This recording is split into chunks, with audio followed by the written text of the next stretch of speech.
Well, days after Moscow announced it was shifting the focus of its attacks on Ukraine, Ukrainian President Volodymyr Zelenskyy says intelligence data indicates that Russian forces are gathering for a new offensive in the Donbas. Now, the Donbas consists of the Donetsk and Luhansk regions, where in 2014, separatists declared their independence from Ukraine. Backed by Russia, they've been fighting the Ukrainian military ever since. Now, as the rest of the country defends itself against the Russian army, here's a look at why the Donbass is so important to Vladimir Putin. Russian forces on patrol in Volnovakha. It's now firmly under their control, but its governor says the town has been obliterated. This is what victory looks like in this war. Volnovakha is in the eastern Donbas, the predominantly Russian-speaking region where Kremlin-backed rebels have been waging a separatist war for years. Moscow claims this area is now the new focus of its war in Ukraine. Near Kyiv and Chernihiv, a regrouping of our troops is taking place. The purpose of this regrouping is so that we can focus on key fronts. First and foremost, the operation to liberate the Donbass. It's industrial and resource-rich. Also flat, with few forests or rivers, the Donbass is ideal terrain for tanks. Perhaps easier to conquer, certainly easier to hold on to. March 2014. Separatists in both the Donetsk and Luhansk regions in the Donbass declare their independence from Ukraine.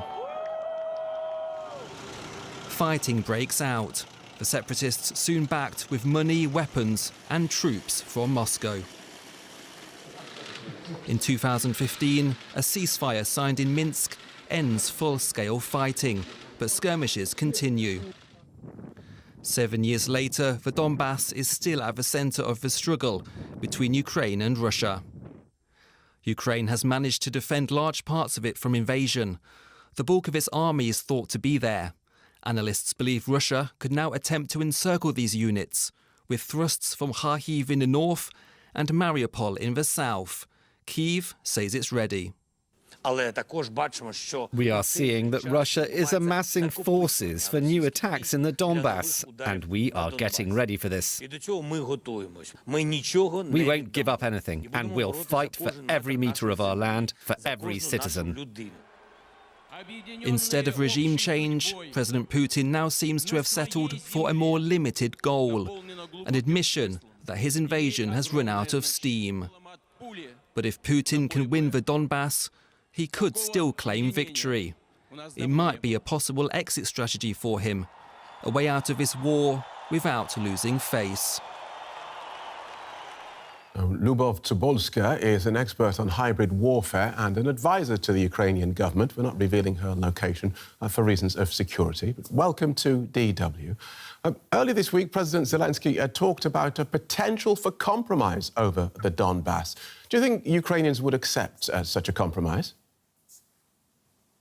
I think that it's very difficult for Ukrainians to accept compromise. And I don't think that President Zelenskyy said that we are going to give up on Donbas and Crimea. They said that Ukraine is ready to postpone this decision. But it's not giving these territories to Russia. I think that after this very bloody months of war, there is no room for compromises for Ukrainians. Right. So that's at odds with what the president has said. He has said, well, OK, we can talk about becoming neutral and maybe compromise over the status of eastern Donbass as part of a peace deal. But you think that would not be acceptable to Ukrainians? I think that we are not going to give Donbas or Crimea to Ukraine. We're just ready to solve this problem, maybe a little bit later, but not now. Right, so a compromise would be, let's talk about this in a few years. Let's talk about this in a few years, and let's solve it in a diplomatic way. Understood. There has been speculation that control of Donbas has been President Putin's goal all along. As we just heard there in that report, it's a very strategic area and rich in resources. Is that your feeling? No, I actually think that Putin and Russia, they don't need Donbas at all. Like they were controlling Donbas, Donetsk and Lugansk for 8 years. It's not their, intention to get these territories. I don't think that Russia needs Ukrainian territory or land.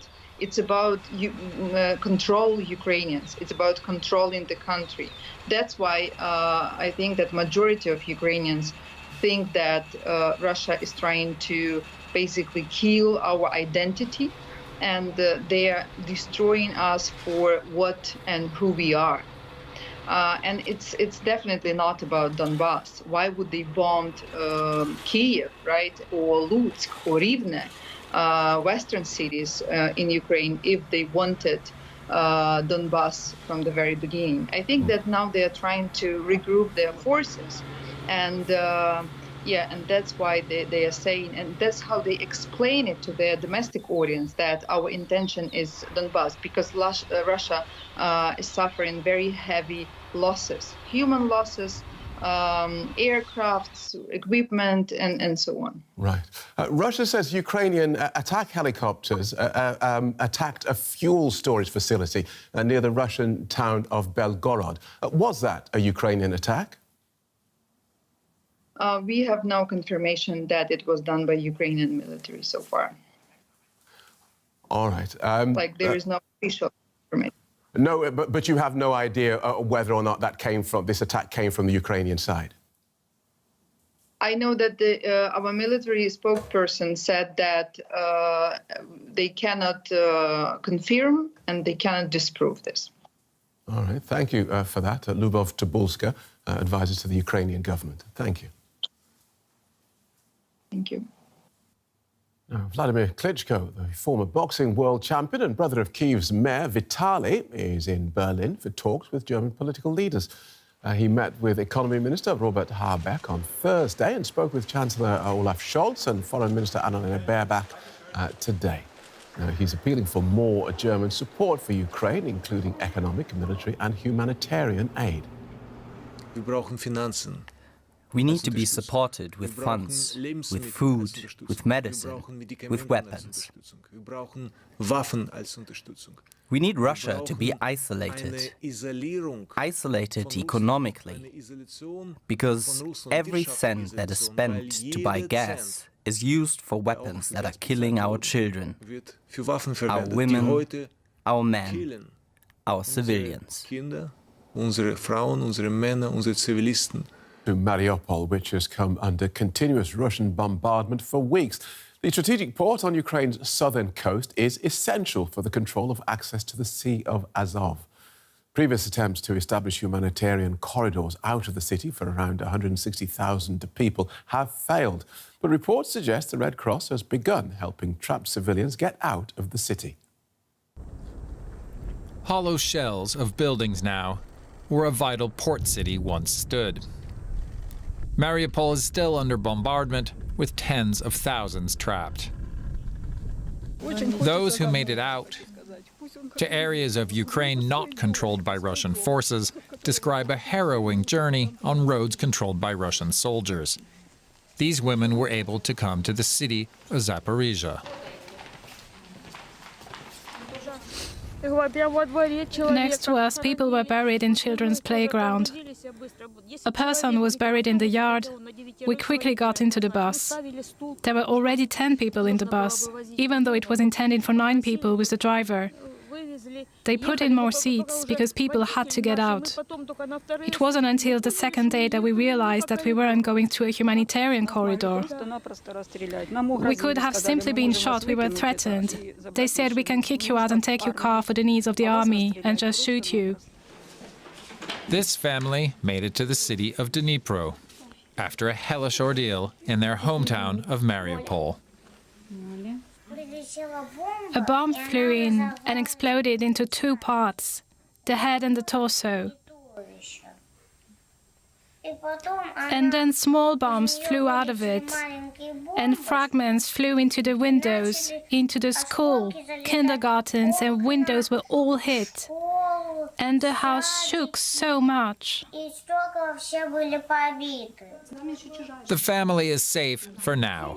Their journey out involved multiple checkpoints before escaping Russian-controlled territory. There were 8 or 9 checkpoints on the route in the villages. People with machine guns stood at the crossroads. Someone looked at the passports and said, "Oh, here are the children, you can drive." We see the first Ukrainian checkpoint. They said, "Now we will call Zaporizhzhia. An escort car will accompany you there."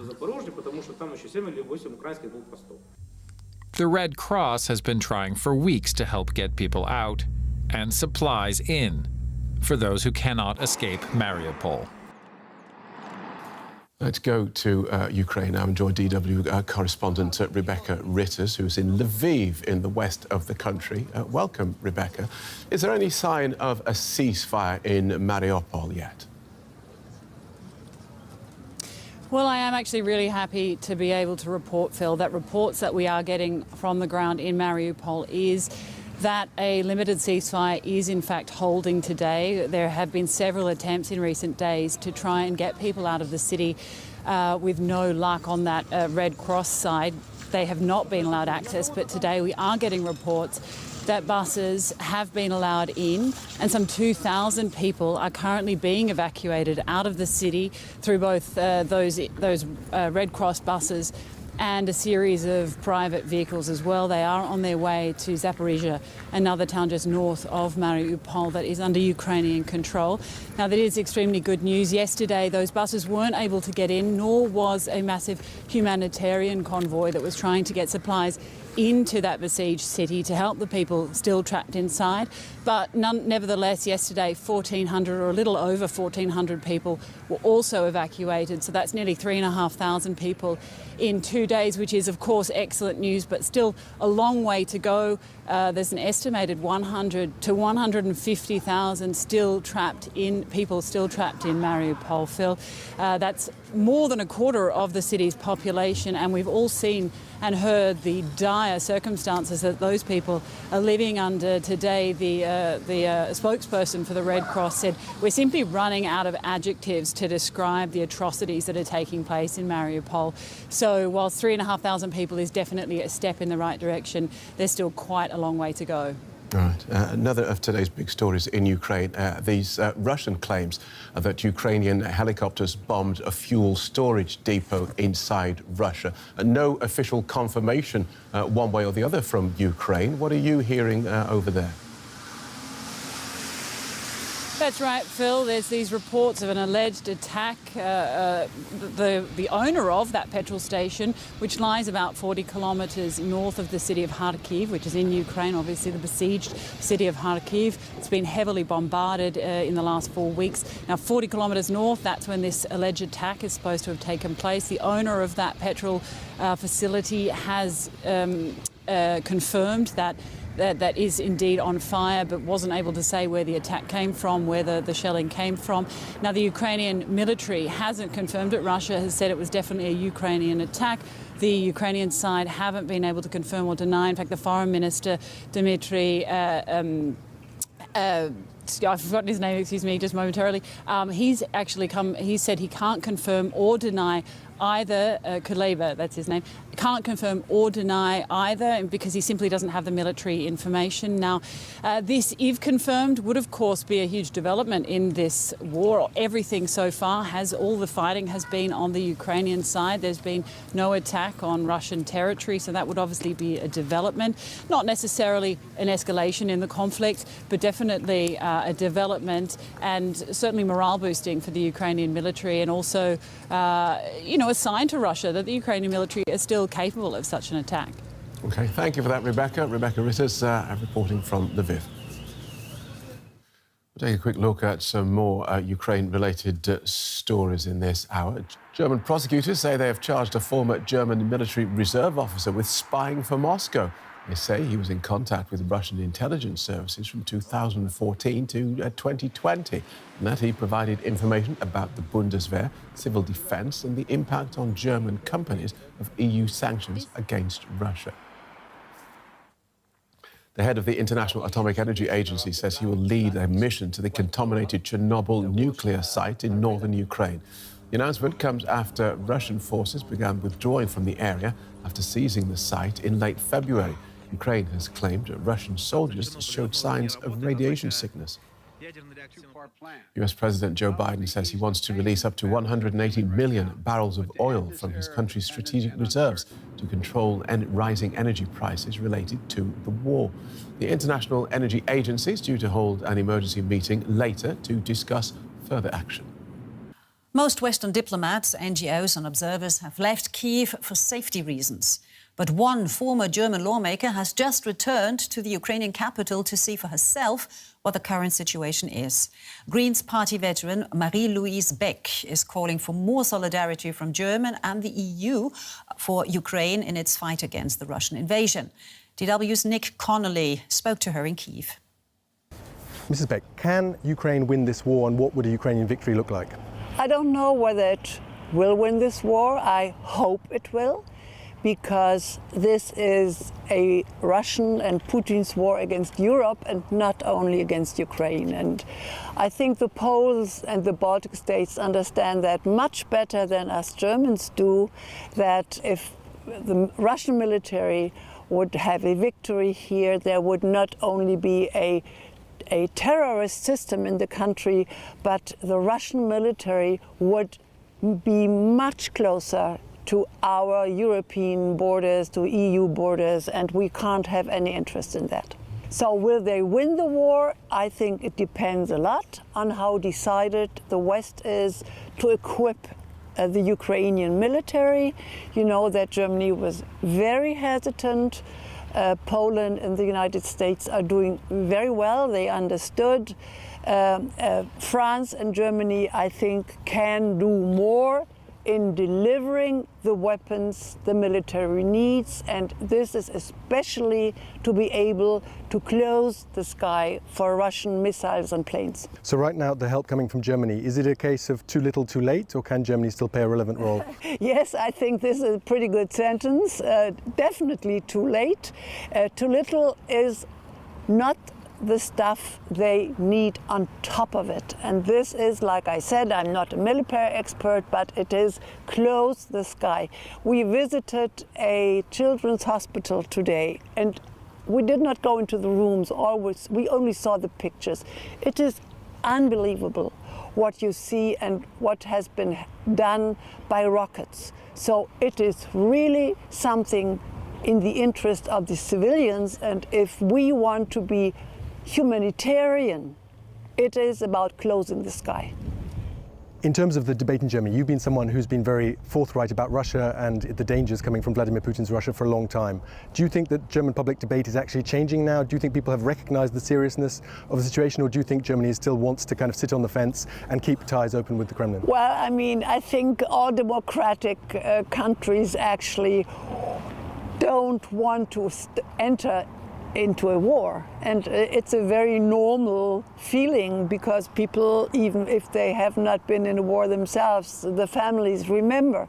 So being afraid of war is a very good and normal feeling.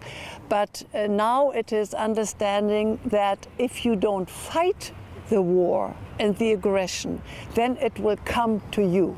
And this is, I think, a lesson which Germany has not wanted to see, and I think it will take us some time to really understand. There is still a big hope that we can get by. Final question. Lots of people here in Ukraine want Germany to embargo Russian energy. Now we're hearing the Kremlin demanding rubles for Russian energy. That might all change the situation. But do you think Germany is willing to impose that embargo, to take that economic hit now?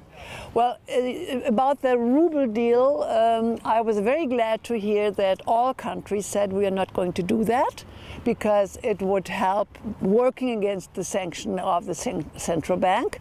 And the second part, Germany unfortunately has made itself very, very responsible on Russian gas. We were being warned for years and years. We did not want to believe it. Our old government didn't want to believe it. So we have a problem, and we would have a problem if we really would go for a big embargo now. There is now movements concerning coal and oil. The problem is the gas for our industry. But still, our argument is if you would hit Kremlin strong and decided now, there is a good chance that Putin's war machine would have to stop. And no import anymore, no parts, no modern technology, so on. So the fear which the German government now has that next fall we will be running out of gas might think in a wrong time term.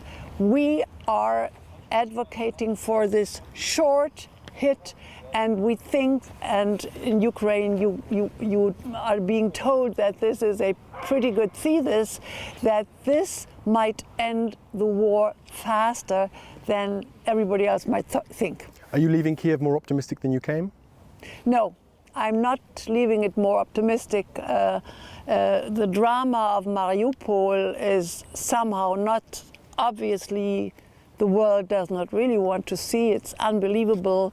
There's other cities. There is terrible stories of everything that you have in wars. Rape, people being deported, being forced to go to Russia against their will, children being taken away from their family. It is brutal, dirty. The Kadyrovskys are here. They are bragging how brutal they are. So, no, I'm not leaving optimistic. I'm just leaving with the hope that this war will be ended by the Ukrainians with a defeat of this Russian military. Mariupol, Rebecca, thank you for your time. Thank you. Germany has approved the sale of 58 armoured tanks that originally belonged to the East German military via a Czech company to Ukraine. The German Defense Ministry, run by Christine Lambrecht, said a permit for the PBV 501 armoured combat vehicles had been issued. The tanks are equipped with cannon and machine guns. They were absorbed by the Bundeswehr after German reunification in the 1990s and were later sold to a Czech company. According to a so-called end-use clause, military hardware can only be sold to third parties with Berlin's approval. Well, DW Chief Political Correspondent Melinda Crane has more on that story for us. Melinda, how important is this decision from the German Defense Minister? It is a major decision and significant for a couple of reasons. Until this war started, there was an absolute taboo in Germany on sending weapons to conflict zones. That essentially representing a lesson learned after World War II, when Germany, having brought down terrible suffering all across Europe, said that it would not send weapons to war zones. But as Chancellor Scholz said on February 27th, the times have changed. Things are different now. And so Germany did make the decision at the onset of the war in Ukraine to begin providing Ukraine with some weapons. However, it had firmly drawn the line at tanks and artillery. It was basically saying we must concentrate solely on purely defensive weapons like anti-tank weapons, anti-aircraft defense systems, but not heavier weapons like tanks. And in fact, it has faced a lot of appeals and criticism from Ukraine and from other countries as well, who've said, look, Germany could be doing a lot more than it is. So clearly this is now a response from the defense minister. Exactly. The Ukrainian government certainly has often complained that Germany could and should do more. But just where does Germany actually stand when it comes to weapons support for Ukraine? Well, as I said, there have been commitments by Germany to provide anti-tank weapons, anti-aircraft defense systems. But the fact is that the defense minister, although saying that Germany would do everything possible, rapidly discovered that not all that much is possible. It seems that the Bundeswehr doesn't have all that many weapons in its stock that it can, in fact, provide to Ukraine. And the commitments that have been made have only very slowly been realized. So many people in Germany have been asking, when does Germany go further? And in fact, the defense minister said just this week that Germany wanted to become the second biggest weapons supplier to Ukraine. They are far, far away from playing that role at the moment. Now we're hearing a number of voices here in Germany calling for the government to purchase weapons from the rather large German armaments industry and then send these new weapons on to Ukraine. And in fact, a number of weapons manufacturers have made proposals to the government, but so far that isn't occurring. However, we're seeing this turnaround from the defense minister, so perhaps that would be a possible next step. All right, DW Chief Political Correspondent Melinda Crane there for us. Thank you. I will return now to the report we saw earlier on Russians' focus on the Donbas region and bringing in for more Gustav Gressel. He's a senior policy fellow at the European Council on Foreign Relations here in Berlin. Good to have you on the program. First of all, do you think that this new focus or renewed focus on the Donbas region is an admission that Vladimir Putin's war in Ukraine isn't going as planned? Well, certainly. We have to see that from the beginning of the war, Kiev was the center of gravity of the Russian military effort. The largest and best forces were concentrated there, and the sort of immediate task was to encircle Kiev and then take it. This certainly has failed. The issue, of course, now is we only heard that from the general staff that a refocus towards the Donbas has to take place. And we have to be cautious. Does this mean that the Russian general staff describes military operations for the immediate future, or has Putin made a decision on changing the aims of this war? We haven't heard from him as for now. Do you see there's a danger that the West could be underestimating the Russian army? Yes, on the long run, yes. I think a lot of the weaknesses in the Russian army we see in this war are very peculiar to that war and how it started, on completely wrong assumption and on wrong estimations of Ukrainian resistance. They might not be repeated in another war. But of course, there are issues that the Russian army certainly has underperformed, where objectively they did not meet standards they have set for themselves in the past. So we should be cautious with that and very carefully analyze what happened, what did not happen in this war, to draw conclusions from. And of course, what we're also hearing is that more civilian Russians have recently been drafted into the military.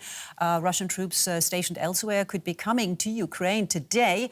What are the implications there? Yes, so April 1st is an important draft date, and it's also a date where the conscripts that were drafted last year are relieved, because 12 months is the length of conscription. And they can, and they were approached to sign contracts with the Russian army to join as a contract soldier, and by that to be deployed in the military mission in Ukraine. The last April draft was 134,000 people drafted, and we can estimate that a high percentage of them have actually signed a contract. So new forces are available to Russia to be sent into the Donbas, and we will, in the coming days and weeks, see where they are deployed and what kind of operations the Russian army will then see itself fit to work. If we could just touch upon Russia's strategy there in Mariupol, because there have been parallels certainly with Aleppo and Grozny. Do you think that this is an effective strategy in Ukraine too? Short answer, if possible.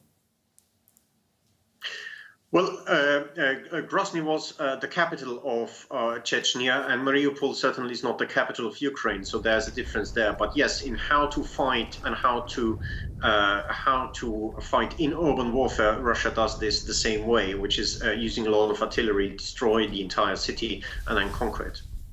All right, Gustav Gresser there of the European Council on Foreign Relations. Thank you so much for your time. Thank you very much.